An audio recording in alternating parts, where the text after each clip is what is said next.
All right, everybody, welcome back to Scratch the Vinyl. You made it back for another week, and I am bursting at the seams. I got it. I got a guy. I mean, a guy that I'm pumped about everybody, but I mean, at heart, I'm a true metal guy. I started in punk and metal, and I couldn't be more pumped about him. So I'm not even going to waste the juice. We're going to bring everybody on here, but let's welcome our guest right now. Let's welcome Jesse Dean from Narcotic Self. Jesse, how you doing? I'm great, man. Thank you for having me. I'm stoked to be on here. And it really is an honor. I mean, I've been listening to you guys for a long time, and I've been paying attention to what you've been doing. And you guys have really been kind of setting yourself apart in the scene. I mean, you guys have really been kicking ass, grinding out shows, putting out great albums. And you really hit the right core for me when I just want to get into. I mean, you guys are just. I won't praise you too much, but I gotta praise you. Super appreciate it, man. That's great to hear. Thank you. I'm just super pumped about it. I mean, I grew up, in the '90s with grunge. That's what got me into music and being a musician.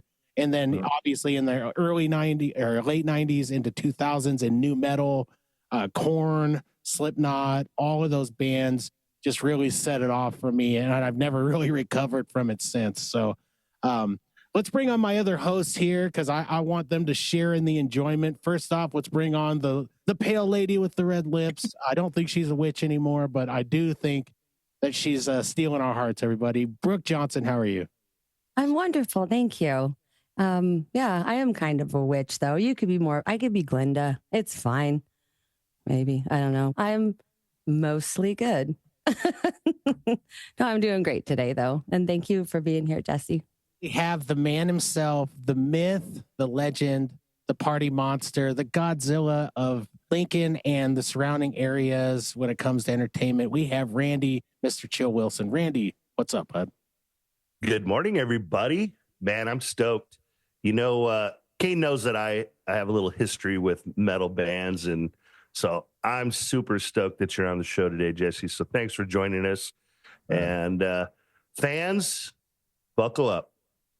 That's right. It's going to be a bumpy but great ride. So Jesse, tell us first off, tell us a little bit about you guys have some new music that you just released. I mean, you just released Skin and Bones. I mean, it's Narcotic Self to the fullest. I mean, it hits you immediately as soon as it starts.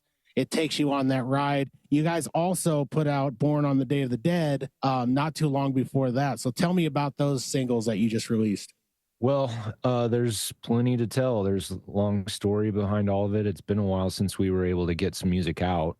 And we actually, I'll admit, we kind of gone through a bit of a learning curve with some of it because we had a little bit more of a traditional plan to releasing the music originally. But because we not super stoked about the world of streaming and all that stuff and how much work all the online thing can be. We were putting out records back in the day and CDs, and we still actually sell quite a few of them at the shows. After going through all of that, it was time to finally get some brand new stuff out and enough brand new stuff out to actually have kind of a campaign. So like to actually back up a little bit even further, we made a video for a song called Face to Face and put that out on YouTube, and then kind of realized, man, we need way more stuff like ready, backed up and good to go, because the amount of stuff that there is to release. I mean, you need a couple videos and a couple versions and a whole thing to like just release songs. So we took a step back and I wrote a lot.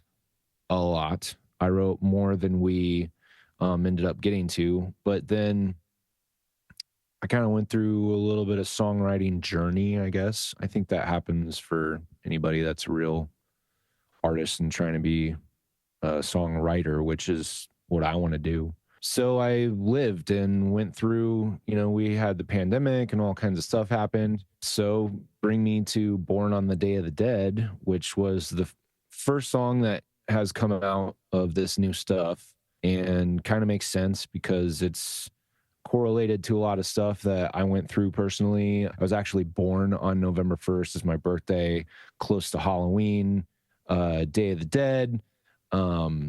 So trying to like in that song tried to kind of take everything that Narcotic has been and could be that I could do, and then make it really personal about myself and also heavy, because Skin and Bones, being the next song, was something that I wrote to retain the heaviness, but, you know, write songs that catch. And you mentioned a lot of the grunge stuff that has an influence on me. I would say the biggest influence of that stuff is actually the songwriting and just having a personal point, you know, because no matter what I do, it's going to be metal, it's going to be heavy, but I want to make stuff that will just kind of live in its own world, for better or worse. And we experiment, and that's what's happened. I mean, we've experimented and expanded, and then the other guys came in and, you know,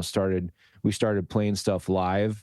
We've actually been playing this stuff live for a while, but just like actually releasing it, calling it done, there's something that happens with the songs and the band. Like, once we're actually rehearsing it as a band and then going and playing it live, and then we should record it, which is kind of part of the process that we've been through. So it's been a long journey to get all of it done. We're still finishing the very last of it. It's on to the mastering point at this point, but everything's scheduled for coming out this rest of all of next year pretty much. So we're pretty excited, and it's been going really good so far. So we can find you all over like Facebook, Instagram, all that. Yeah. YouTube.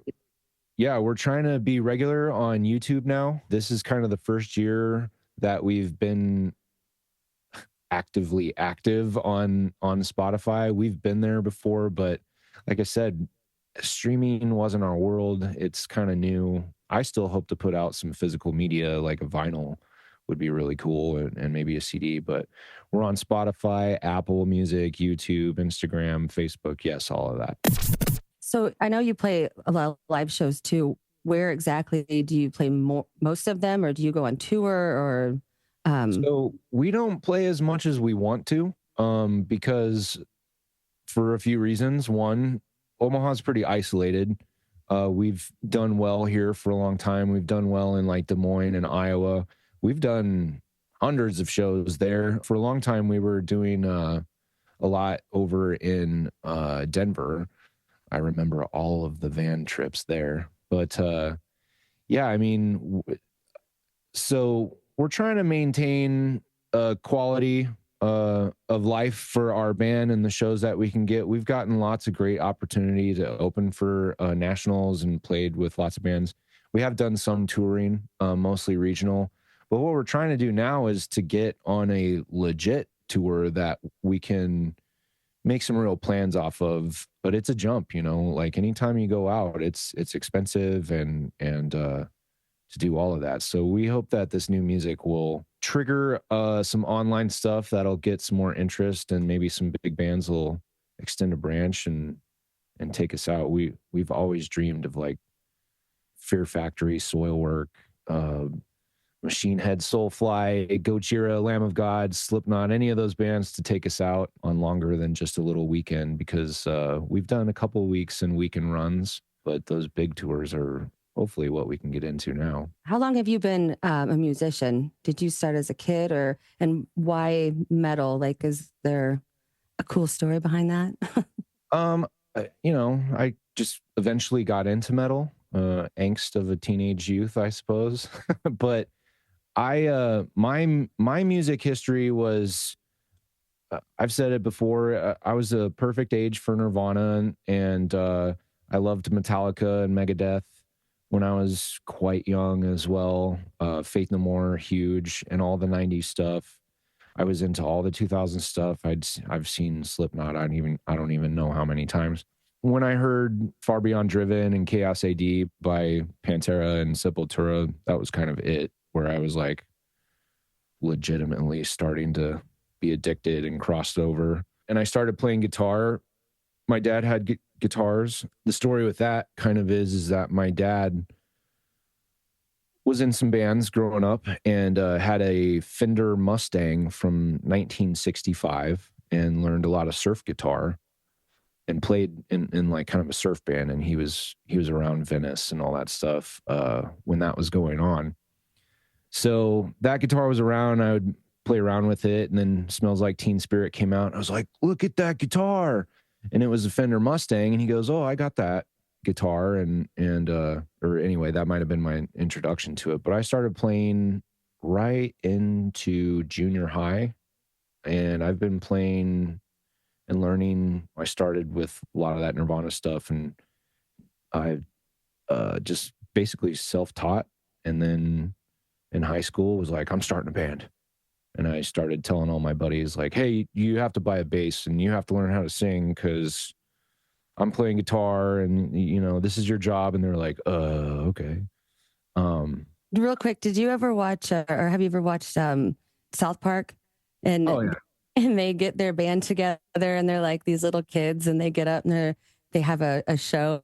And I think it's Butters or somebody's like, whoa, whoa, whoa, whoa. And it was a metal band. Yeah, yeah. That's probably my favorite episode because I picture like kids in the, you know, they're in their garage and then they're like, oh, they're going to do something cute. Then all of a sudden you just like, break out in this metal. I was which metal band was on that? I think that they recorded an actual metal band for it. I think it was. I'd have to look it up. But It was yeah, some death metal band, like it maybe Cattle Decapitation or something. I can't remember who it was, but it was cool. They've had some one of different bands on there. I mean, didn't they have Korn on there for like Scooby Doo type episode? Maybe was it Bono? He was the Bono's on there a lot in a great way. I love that one too. The biggest shit or the biggest. Yeah. That one is pretty good. Although there is an endless amount of classic South Park. I love South Park. I love Trey and Matt Stone, and we'd watch them. You ever watch any of their old Trauma movies where they have like Cannibal the Musical was one, and they have God, they have a bunch of those. Orgasmo. Have you seen this movie? Yeah. Orgasmo is a classic. Yes. Oh my God, that is one of the most hilarious movies out there. If you can handle it, I suppose. All right. The answer to the question is Primus was the first metal band on South Park. And yes, Kane was right, Korn. And then Death Decline and Dying Fetus. Dying Fetus. So the four hardcore metal bands on South Park. Yeah. I believe Dying Fetus is maybe from Colorado, and that's the connection that they have. Yeah. That was in like 91. Yeah. That episode was 91? Yes. Yeah, the episode was 91. That's what it says. I think they lied on They lied? They lied. Yeah, we know social media lies all the time. What are we talking about? Or we're getting really old. Because when someone's like, yeah, like 10 years ago, I'm like, oh yeah, 97? Yeah, I remember that.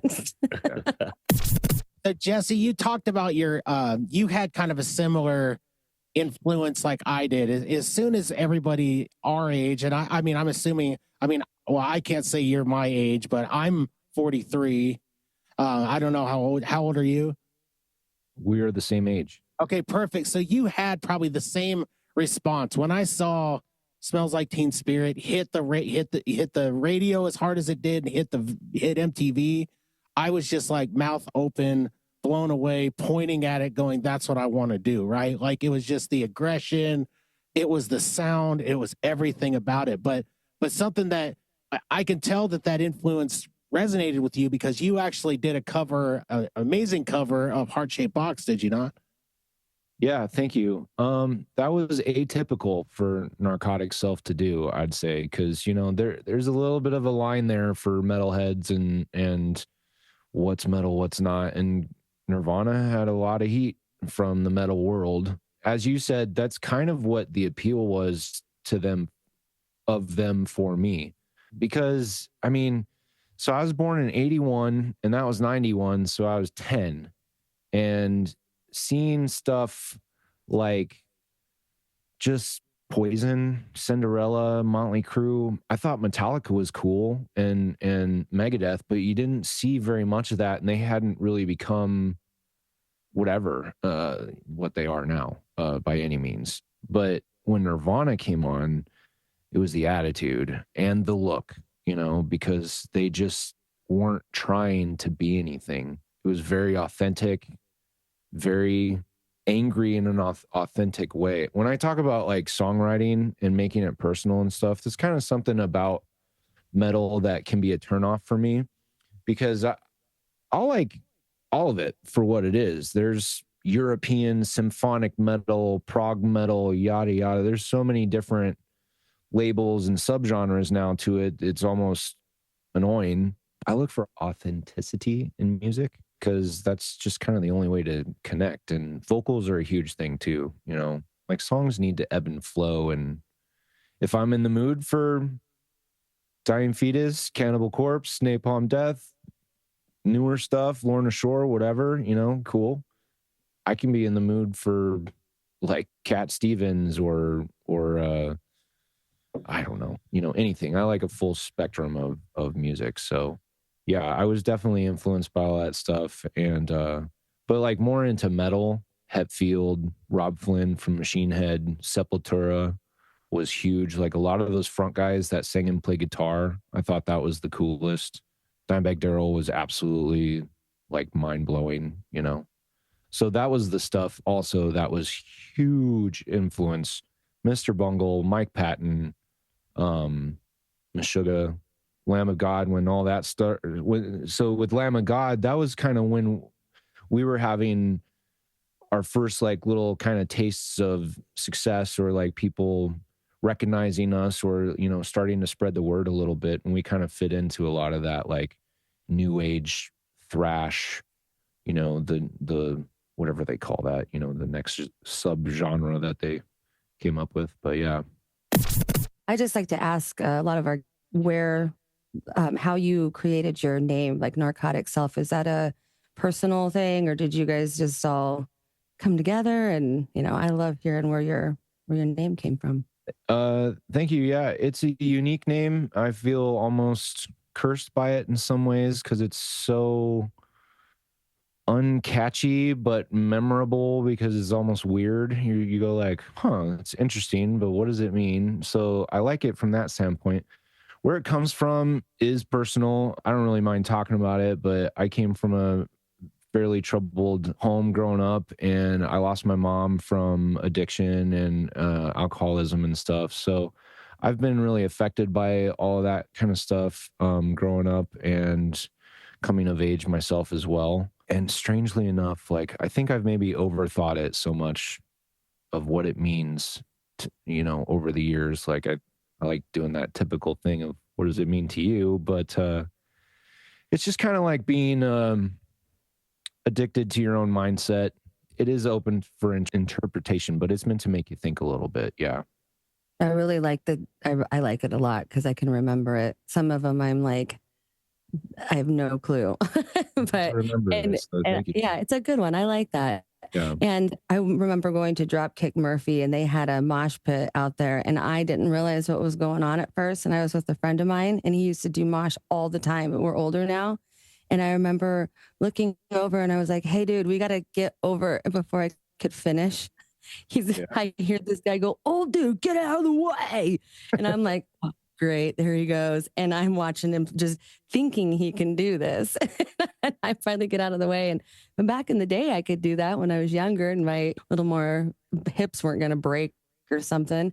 But do you guys, being on stage, you're kind of safe from it a little bit, but like the moshing, is it so, I'm sure you still do it. You jump out there and you do that. You give it, but is there like a moment where some, like anything crazy happened? Because I have seen some people get pretty, or you been in one or anything? I want to talk about some mosh. Oh my God. I have a career of moshing.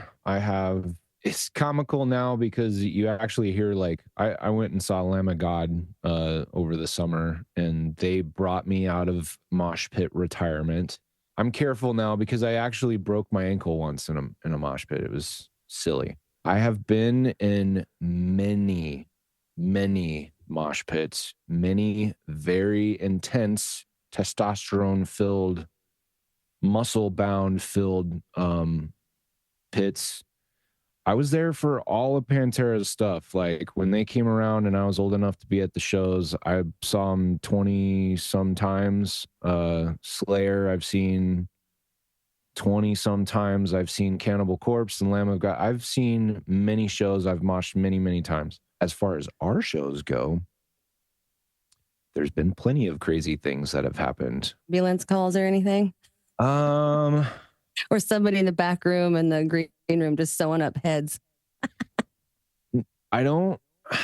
There may have been one time that an ambulance came. I don't remember seeing anything. I think that was maybe in some older days as well.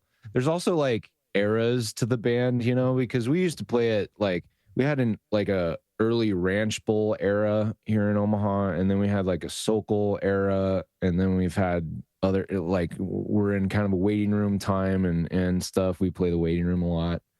So yeah, it's like lifetimes worth of mosh pits, to be honest. We've had, so like one of the most memorable ones, we had a CD release party for our album called Blood and Poison. And that one, we had this like circle pit that was about the size of the room. We pretty much filled it up. West Fair Amphitheater, we did one of the rock fests and had huge pits and stuff. I don't remember a lot of injuries. There's been like, I'll say some sexual acts have happened that I became aware of in crowds. You know, who knows? I'm not out there. I don't know what's happening. Sex while moshing. Let's try it out. I'm kidding. That was a weird.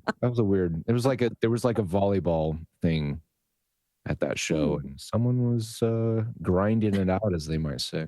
I wish that was my experience in the pit. For me, it was just an all-out battle, right? Like I've got my nose broken in the pit. I can remember seeing Slayer and Soulfly at the same show. I think it was at a West Fair show, and people had their heads wrapped, you know, like refugee, you know, like the whole refugee type fighting thing, you know, the guerrilla warfare.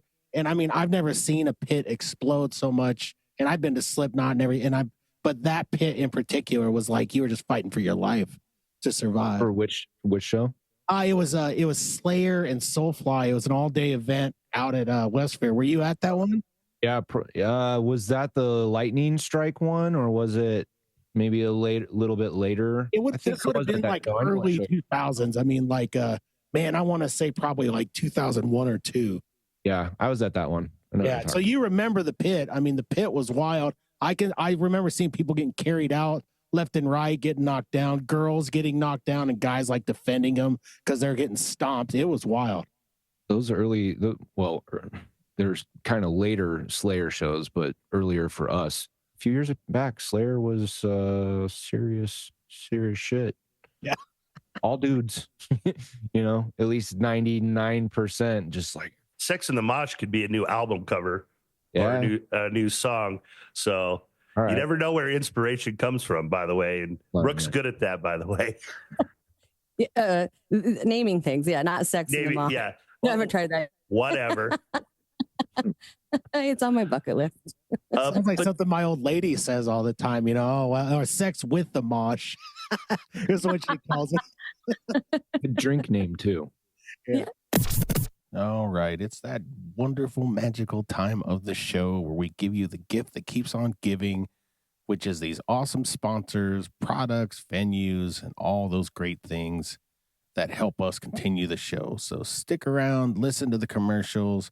When we get back after that, come on back for the roundup, the local roundup, where I talk about what everybody's doing, who's playing, all that good stuff, local sponsors, great things, and we'll get back to it here with our guest, Jesse Dean from Narcotic Self.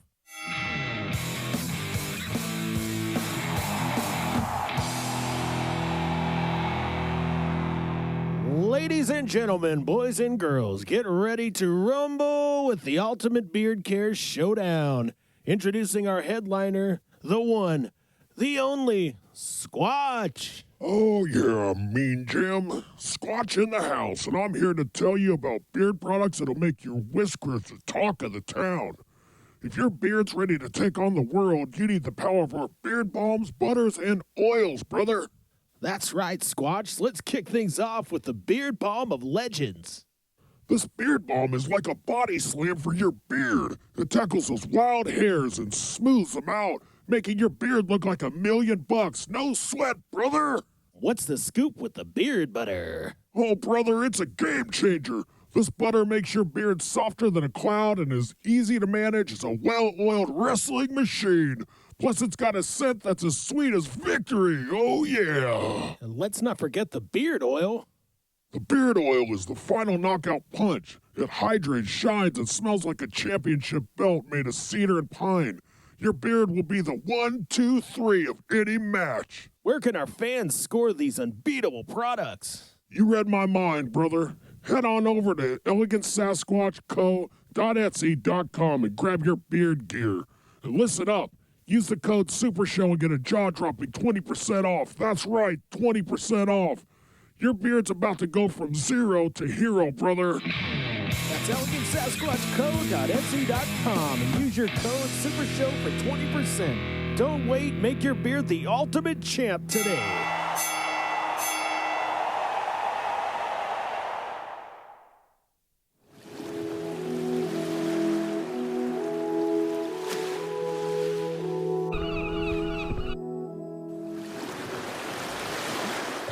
Ahoy, mateys! Christopher Columbus here. You know me. I discovered America, or at least that's what the history books have been saying for years.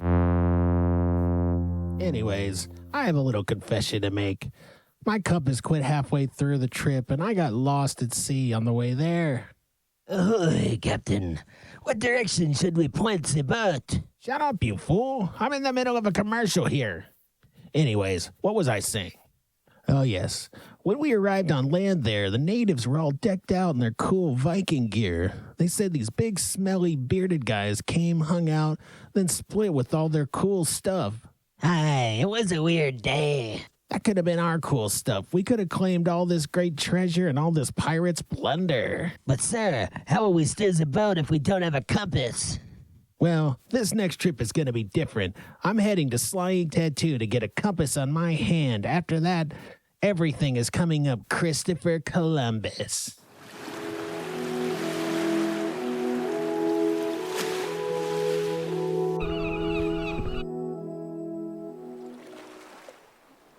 Ahoy, sir. That new ink looks great on you. After I swapped the poop deck and greased the hootenannies, I think we're going to be back to speed and...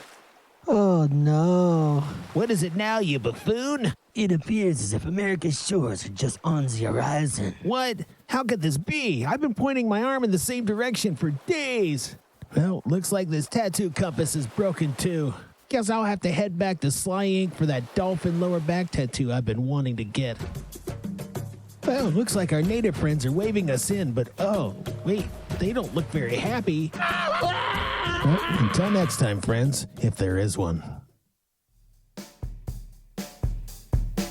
All right, everybody, let's get to the local roundup. There's a ton of things happening. Let's first start with Gray's Keg. You know that place just off the beaten path. Get over to Gray's Keg Saturday night, December 14th, 8 p.m. They have two bands, one awesome night. They've got Pop Goes Metal. That's right. They take pop songs, they make them cooler, they make them metal. So get out there, metalheads, and check that out. They also have, you guys remember our guest Chris Dittmer from Hook? He's got another band, Crazies on the Block. They're a Van Halen cover band. It's going to be super cool. I would get there. I would start running, camping out, and getting there now.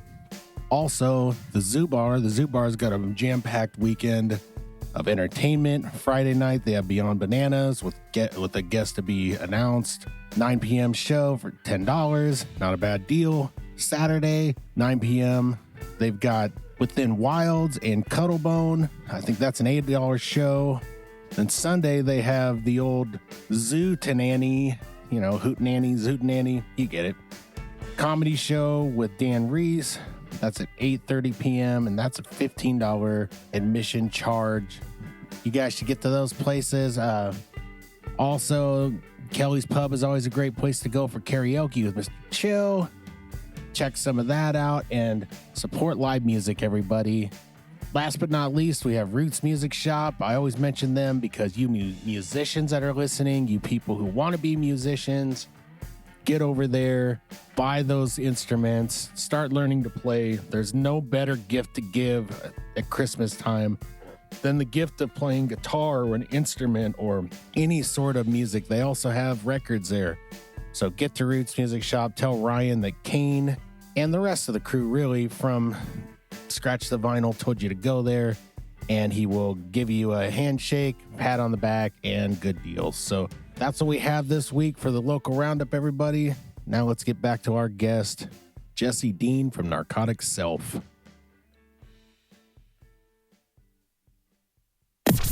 So Jesse, I want to go back to something when you were talking about, coming up with the name for the band, and you were kind of talking about you were dealing with some family stuff and addiction. So, I mean, can you tell us, was the music an escape for you? Was that a motivating factor, or, Absolutely. Yeah. No, the new metal era was another huge, impactful time for me. Korn was a huge impact on me. The first album, again, going back to authenticity and emotion and songs. I love all kinds of metal, but the best kind of music is genuine, and it's usually a personal story. So yeah, Soulfly was another huge thing. Sepultura is absolutely one of my top 5 favorite bands ever. So Soulfly was a natural progression to really get into, and I know that Max used that for a lot of his grief for his family member Dana. Actually, really cool story about Max. I had a friend who has since passed away. He was ill, and he kind of knew that he had his days numbered because his illness had gave a certain life expectancy. But we went and saw Soulfly. I think it was the very first time that Soulfly came through. It might have been the first or second time, but it was at the Ranch Bowl, and we had met Max that day earlier before the show, and just had this kind of emotional talk with him about like, hey, we love what you're doing. We love the emotional release about it, and this relates to us. And he let my friend Dan, is who I'm speaking of, Dan McGill, and he got to get up and do Fred Durst's part with Soulfly on stage. Max was just cool, and he was like, yeah, dude. So we have pictures of that where he was doing Fred Durst's part, and it was just this like kind of legendary moment. But yeah, the music is definitely an emotional release for me and how I cope with things. And to be honest, this latest batch of songs was extremely cathartic to work on. I'll give a shout out to my great friend Stella, who gave me we did some writing sessions together on some other kind of like lighter music beforehand, but I went and did some writing workshop types work with her in Chicago and stayed with her and her husband at her place, and we kind of dove back into getting me some new tools and new perspective on writing lyrics in particular, to how to really keep them focused on the personal experience and how to put that into a song. And when I always emphasize song, because I think that metal can get very mathy and, all about just the mosh pit and stuff. And it should be about that, because metal should be metal. But I absolutely tried to put that into the new stuff. And I hope that it comes through. Super personal stuff on Born on the Day of the Dead. I wrapped my whole life and existence into those words, and it might just seem like it's calling out little things, but it really ties a lot together. And same as Skin and Bones, man. It had to have some real feel. And the cathartic act of it, I feel, not that I was like about to jump off a bridge or anything like that. I mean, there was some times, I speak about it in Born on the Day of the Dead. I mean, I've been down in the dumps about a lot of stuff. I've had a lot of troubles for myself that I've had to get over, and battles fought and battles won, and that's what the song had to be about. I needed more outlet of that for my band Narcotic Self in order to like feel fulfilled by it. I needed that outlet. So yeah, to answer your question, is a long answer to your question. I think that you're a prime example of something that I tell people all the time. I can't stand when people say lyrics don't matter in songs, because they do. I mean, if you're a true music fan, the lyrics matter more than anything. It all blends together perfectly, and it all tells a story. It's poetry set to music, right? And metal is too. Metal is extreme poetry. It's emotions. It's showing your heart literally on your sleeve, and you're stomping on it and you're kicking it around. That's what I love about metal. I love the intensity of the instruments. That's what really draws me in. But then it's those lyrics, and it's really, especially with like the growlers and stuff, right? The screamers.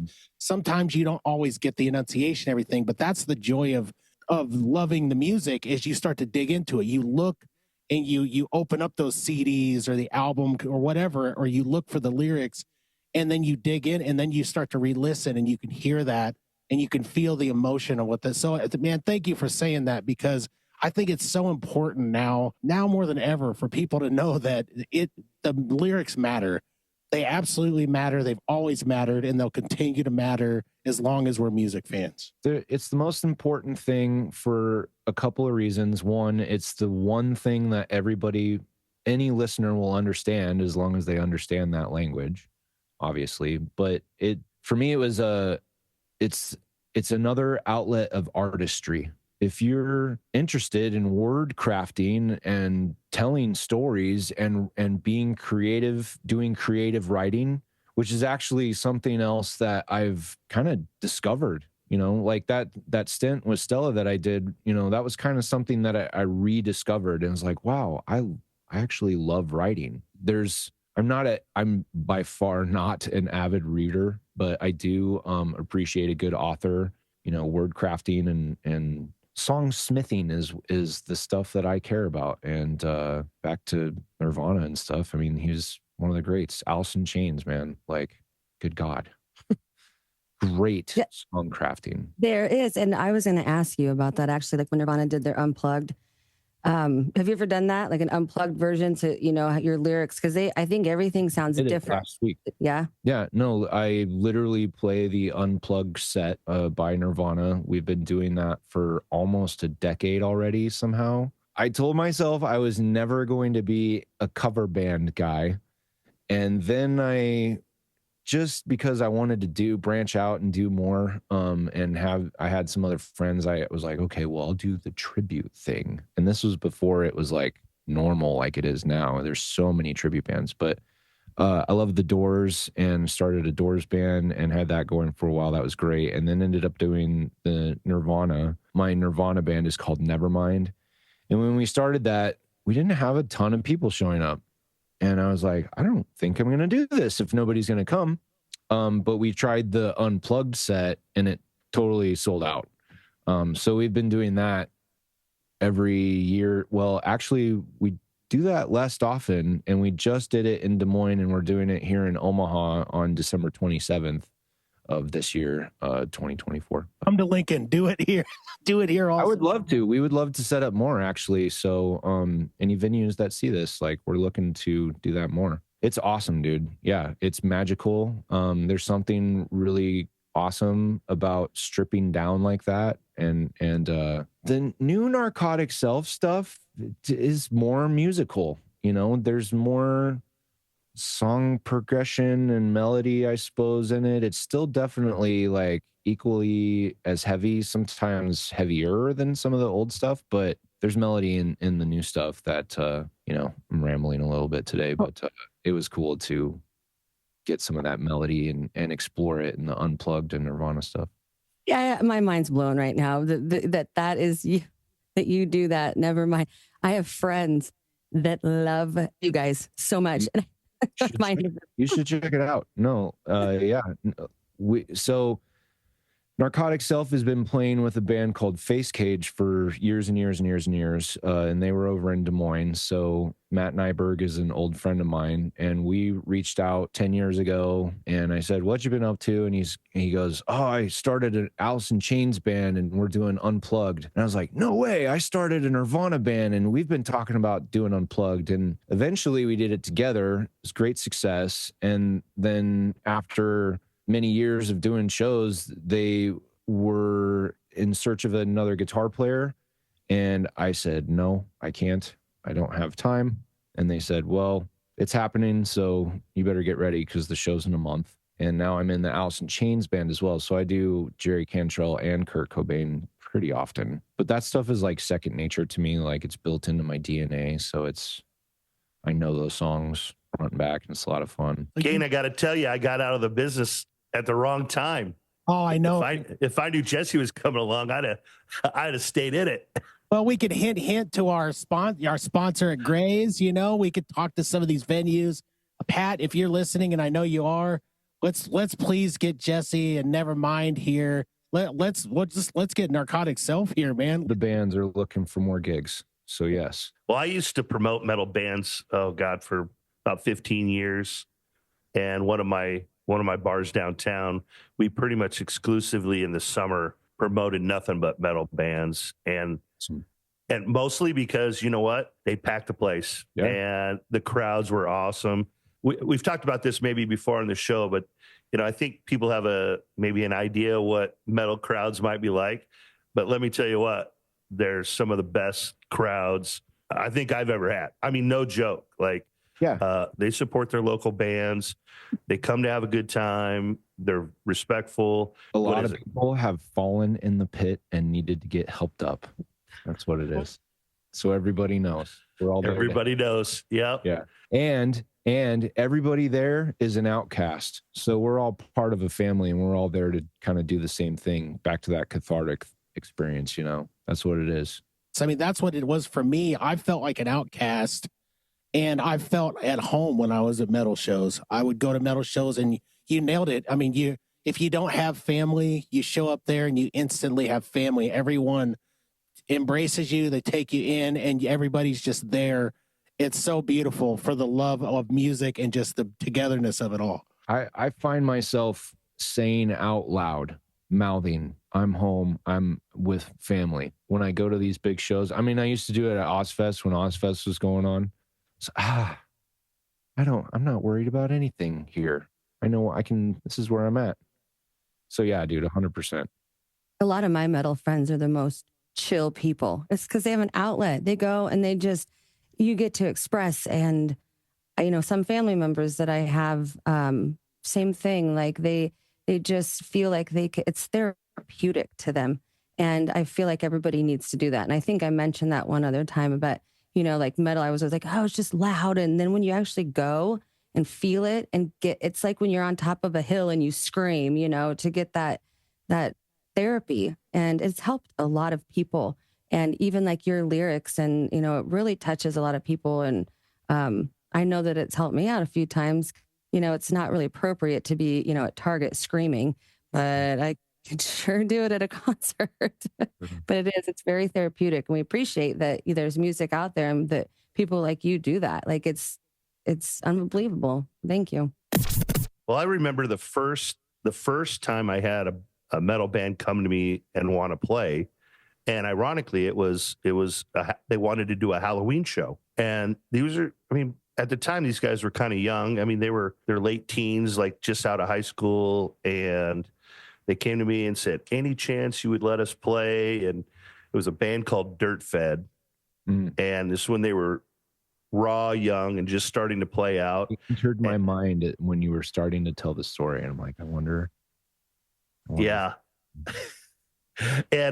And so I'm like, yeah, let's do it. A Halloween show.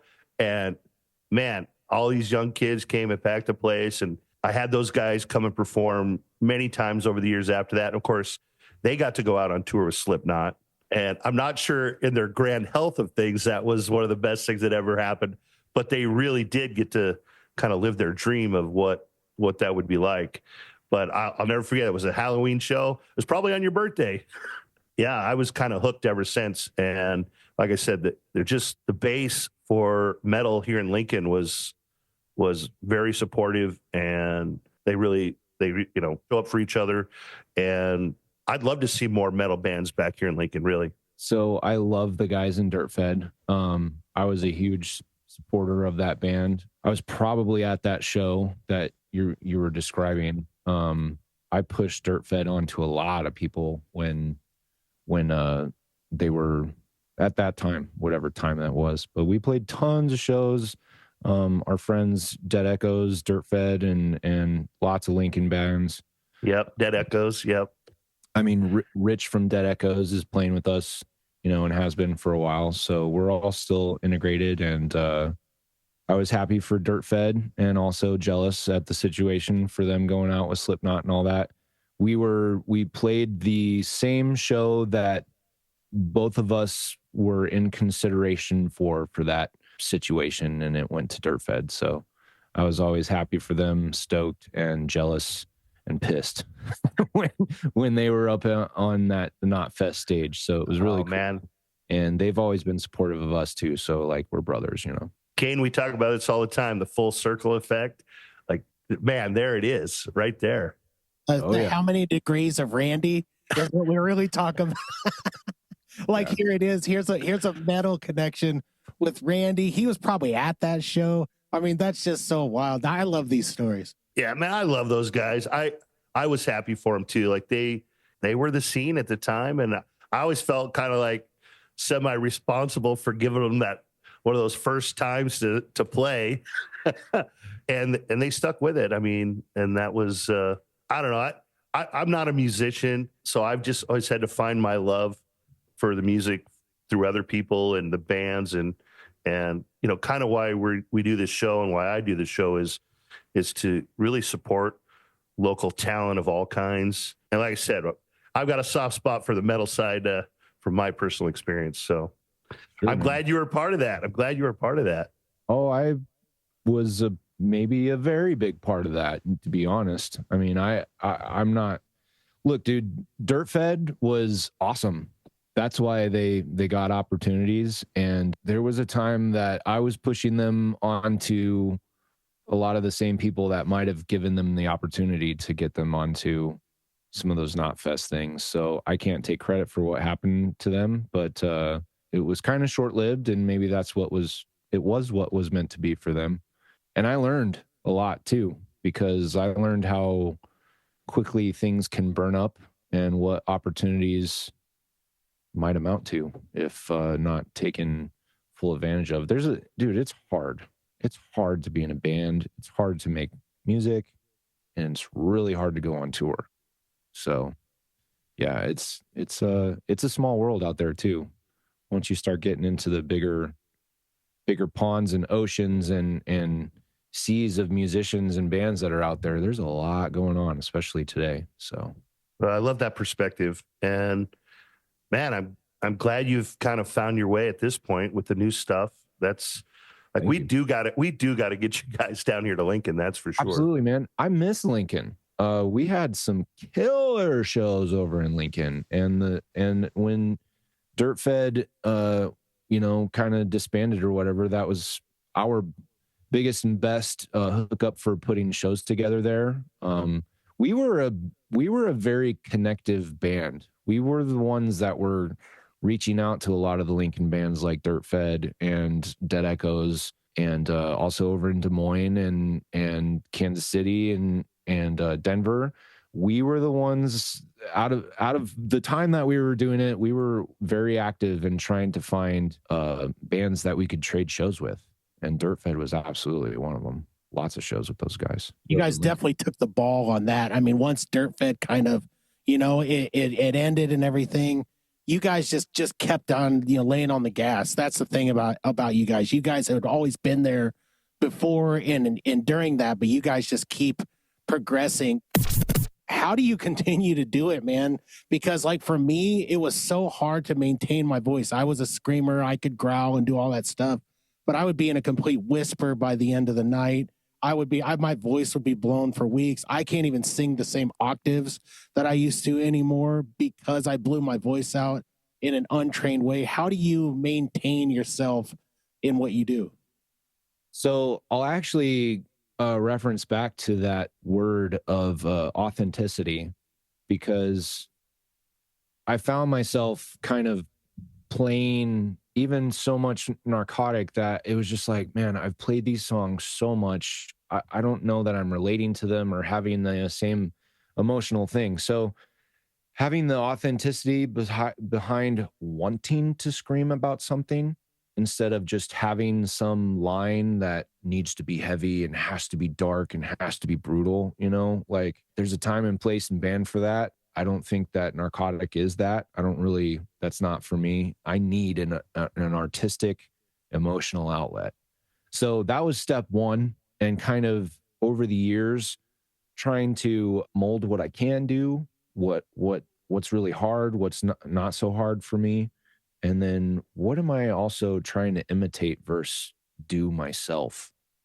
So I've gotten rid of the imitation stuff and tried to hone in more on what I do, hopefully kind of well-ish. So those two factors, and then having like new songs. As far as like maintaining, there's I did do a lot of vocal training for a while, and I was like really on top of it. So that stuff's really important. Have you heard of the Zen of Screaming and Melissa Cross? No.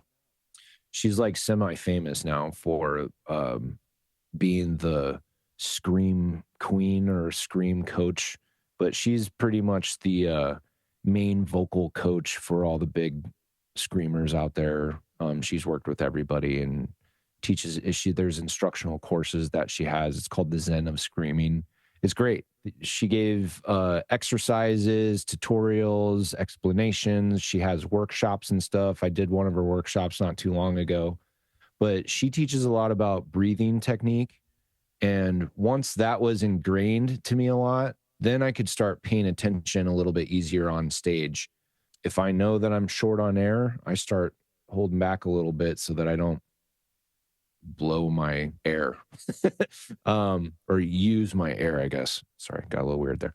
But yeah, I don't know. So I don't do a lot of the like vocal warm-up stuff super regularly or regimented all the time, but I definitely, the more that I'm playing, the more I have to kind of keep on it. And I've been getting more compliments, honestly, even in Narcotic. And I think part of it's having some melody in there that people are like, but I really look up to Devin Townsend vocally, Gojira and Joe from Gojira, like those kind of vocals where you're pitch screaming like that.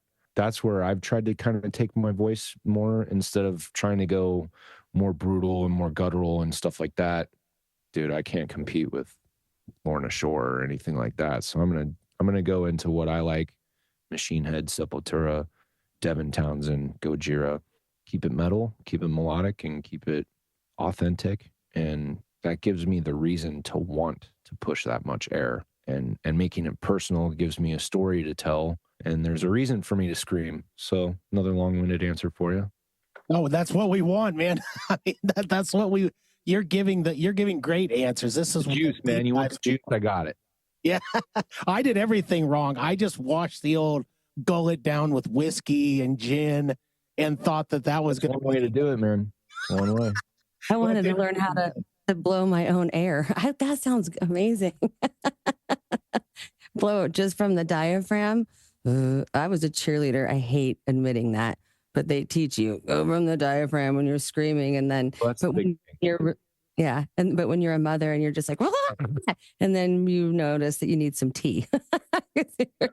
Your voice box, but it is a muscle and you have to train it. And I've watched people drinking like the ginger honey up, on stage, or they have their little concoction. I know Bourbon used to make this cool hot drink for all of them if they needed it. And it's hard to do. And so when people are talking about like these really, seasoned but older musicians, and they're like, well, they don't sound about the same. I'm like, he's 90 years old and sounds better than you do right now.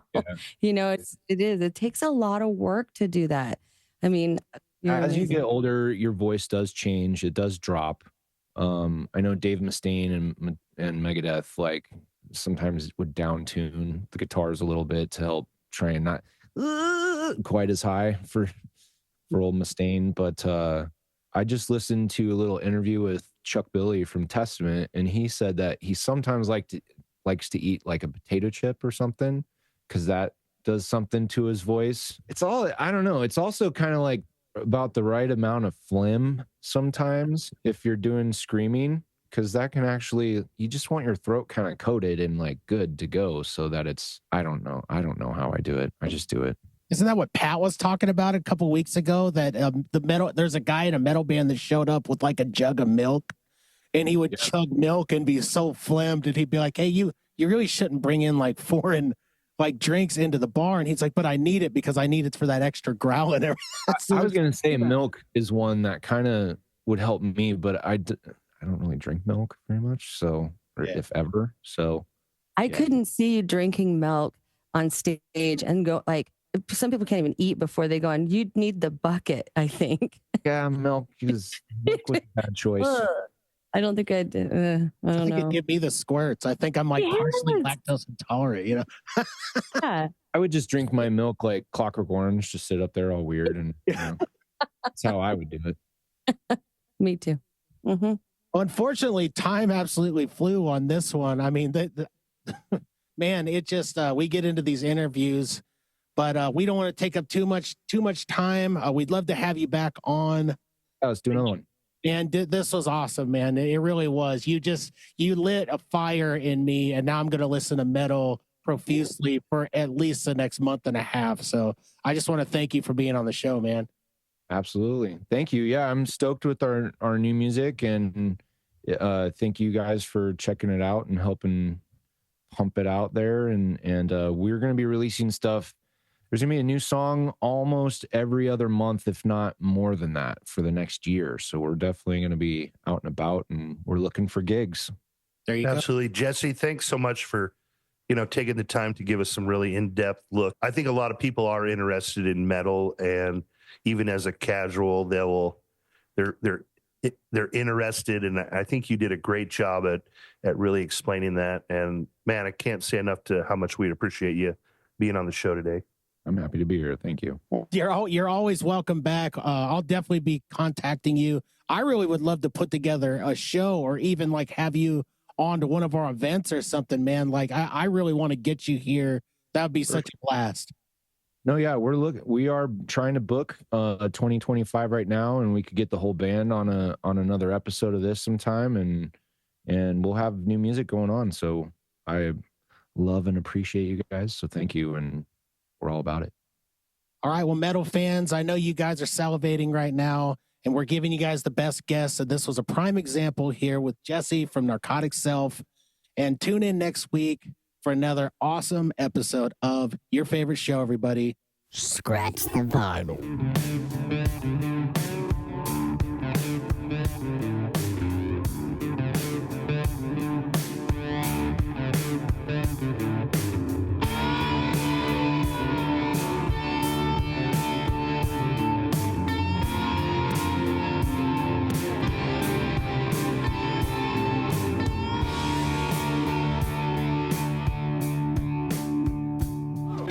Out.